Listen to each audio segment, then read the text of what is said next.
Won't this be fun? We haven't done this in a while. The reason I'm so tall and you're so not is because I got the camera down, because today we're going to do a ball joint swap. My buddy here has this van, and it's a Sunday, and he brought it down. It just needs one ball joint. I'll show you how bad it is, but this is going to be one of those start to finish videos that you fuckwits seem to love, and we're going to get to it. All we're going to do is replace the ball joint, because all we're going to do is replace the ball joint. We shouldn't really have to worry about an alignment, although I'll send him out on the road, and if it's way off, he'll tell me and we'll fix it. But very simple, and the kind of thing that you can certainly do. You will need a few specialty tools to do this.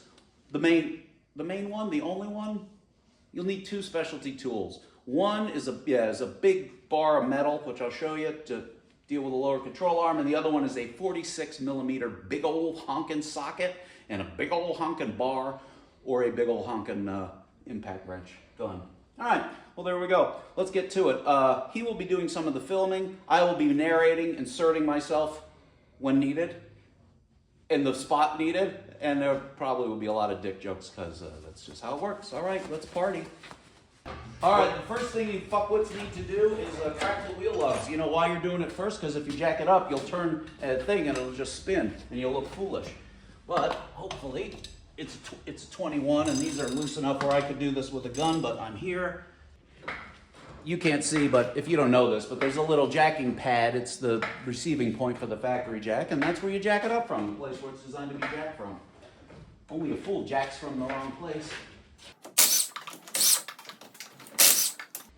These lugs, for those of you playing along at home, have been nicely anti-seized, because that's important too. All right, the first step in doing this would be to do the tie rod end. Now I should note, for those of you playing along at home, that this ball joint was done at some point relatively recently, quite recently actually, and which means that all this stuff is likely to come apart without fighting me too much. If your van is 10 years old and this has never been apart, it'll be harder. Okay, so the tie rod is a 22, as I thought it was. Right here, kids, is the tie rod end. The reason we're getting this off, this is what does the steering. It moves in and out and moves the whole hub. Once this is off, I can put the hub anywhere I want, and also I can get the thing apart to get the ball joint out. I suppose if I was smart, I'd show you the crap ball joint now. Now, it's very possible this whole thing will just spin, so I'm gonna put it on a low torque setting first. But it didn't. She is out. If it won't just pop out, you can hit it at the bottom with a hammer, or you can use this ball joint puller that some smart guy has conveniently put right here for me to use. Again, this one's been apart recently, so I don't expect any issues with it coming apart. There we go. God bless. So there is your tie rod end. Just lay that off to the side. Okay, now we're going to tackle the axle nut. So this is going to be the second hardest part of the whole procedure here to replace the ball joint, is to get the axle nut off. Now, I have a 4-foot giant-ass bar, and I have this giant-ass 46mm 3/4-inch drive socket. I bought this gun specifically because it has enough torque to do this, although let's find out.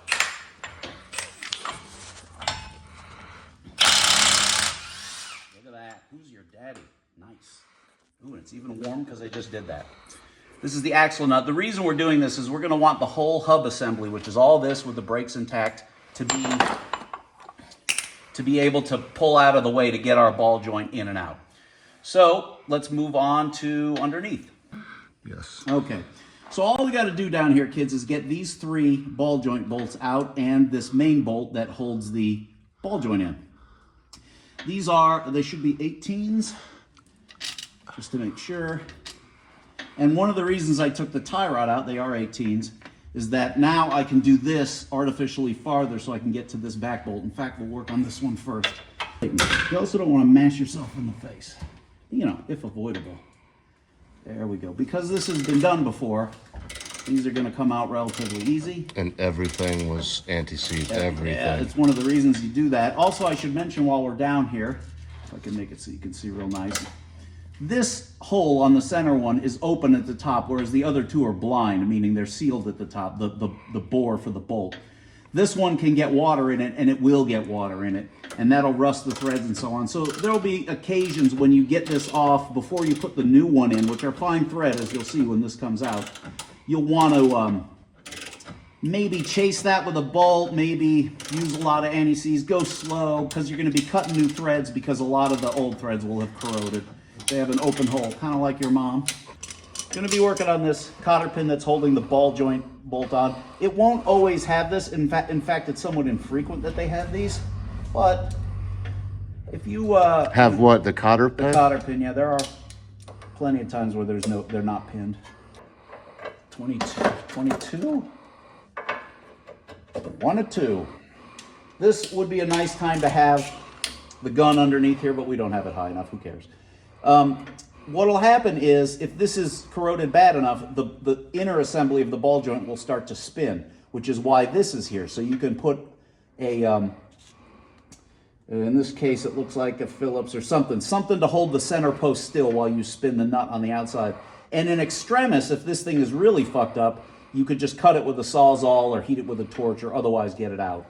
But in our case, it's going to come right out because I sacrificed a goat to ball.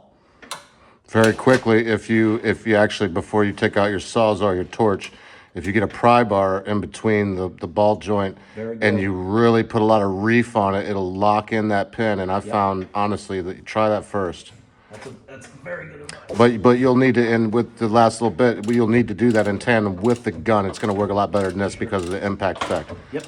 Period. I learned that from Kip, by the way. He just forgot to tell Our you. cameraman is correct. That's a beautiful sound. It is a beautiful sound. Okay. Dustin there is pushing down with our pipe, as you can see. And you can see what goes on with the ball joint. See it like that? Now my job is to move this out of the way, which I have just done. So go ahead and come up. Yeah. And we're going to do that again here in a second. It might be hard to film, but what I'm going to do is pull this out of the way, and then this obviously has been broken loose here, and it'll just pop right out, and the same procedure to put in the new one. Okay, you kids can see what's happening. Obviously, I'm pulling down on this one-handed myself, and then I have now removed the old and completely shitty ball joint, which is sloppy as your mother's, like so, and then I can release. It doesn't take much, especially once you pull this out of the way. This is the whole hub and knuckle assembly with the axle integral, and the reason I did the axle nut is so that this can slide back as it needs to as I move this around. But you could put this almost anywhere and get access. There's our rattly ass ball joint. All right, and I can see it's torn. The boot is torn, and the grease has leaked out, and she is just forlorn. All right, we're gonna put the new one in now. All right, as you saw, that one wore out at 60,000 miles, which isn't really bad depending on the application. Dude here's an Expediter and drives a lot. We're gonna replace it with a TTX. Now, this is the premium ball joint. It is way beefier than the stock replacement or the Moog or any of the ones you might get at AutoZone under various names. I used to install these in all my vehicles, and I stopped because these require grease. And if you forget, they'll last forever if you grease them. And if you forget to grease them, a wheel will fall off. I have a video of that from many years ago. Promaster with the wheel had fallen off. But this is what you get. And of course, none of this stuff is super expensive. Ball joints are about 50 bucks a piece, regardless of, yeah, would you please? But this is the premium one, and this has been available for a long time, and I assume it's for some other application. But it is a nice piece of coated, durable. This is some kind of off-road truck piece. Super beefy, and that's the plug for the Zerk fitting that we're going to put in there, and we're going to pre-grease it. So I'm going to move over to the bench, and the water drives the grease out, and once there's no grease, the metal of the ball is going to start wearing, which gives you a clearance, and that's going to then eventually tear the boot. I'm going to add this, assuming these threads are the same. Yeah. Want a good thing. All right, I was missing the bag from the TTX thing. That's going to be the new castellated nut on the bottom. This is going to be the new cotter pin for said nut. Ooh. And also in our kit is the Zerk fitting for this turd. This looks to me like it's pre-greased, but who cares? Now we're going to have a nice new Zerk fitting. And I will get a metric crescent wrench for that. I would assume we'll have clearance to leave this Zerk fitting in. It would be stupid if you had to thread a new Zerk fitting every time you wanted to lube the ball joint. That wouldn't make much sense. And the fact that this is way longer than a normal Zerk fitting tells me this was designed for quick access, off-road, manly man usage. I'm going to put it in until the bellows starts to balloon a little bit.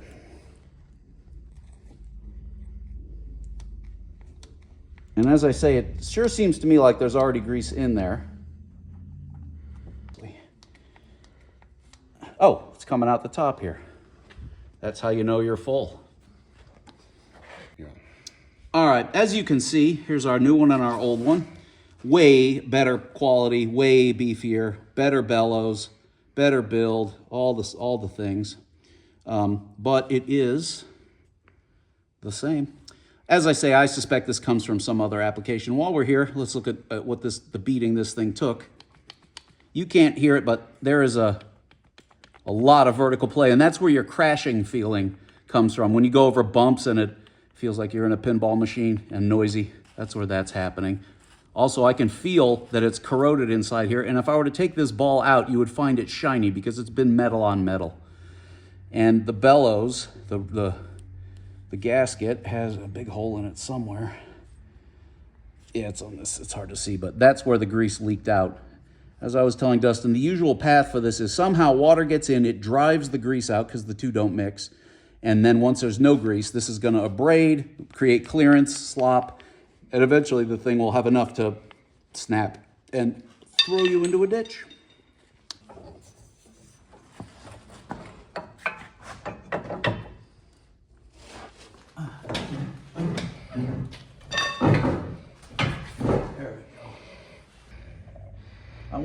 I don't want to go ape shit, but I want to give it enough of a coating of anti-seize that just to prevent corrosion, not so much to I'm not really worried about, what am I trying to say? Rebuildability? I'm trying to say. Turns out this is a 27, which is 6 millimeters bigger than what came out. And I'm going to go ahead and torque it down because this will pull down and give me a little bit more clearance and play. Because we'll have to move. Ooh, got it fucking perfect. All right, it turns out this will just clip itself right there. And now that it's through the hole, the thing can't back itself off. And that's plenty tight. I got maybe 100 pounds of torque on it. All it has to do is not fall off. The entire van is holding it in, so you don't need to worry. Use a stool. Okay.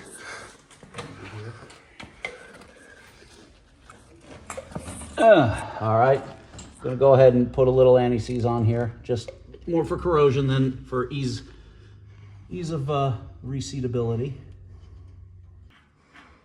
Okay, now I happen to know that this guy will give me about the right amount of torque. I could check it with a torque wrench. This spec on this, I want to say, is 250 foot-pounds, which is a lot. Again, you can see, or maybe you can't see these notches? There was a time when this is first put on, these notches are staked. They drive a screwdriver in there sideways to stake them to these little indentations. We're going to see where the gun puts it. Sometimes I stake them back down, sometimes I don't, because I'm telling you, this gun, it is not going to fall off of there. All right, here we go.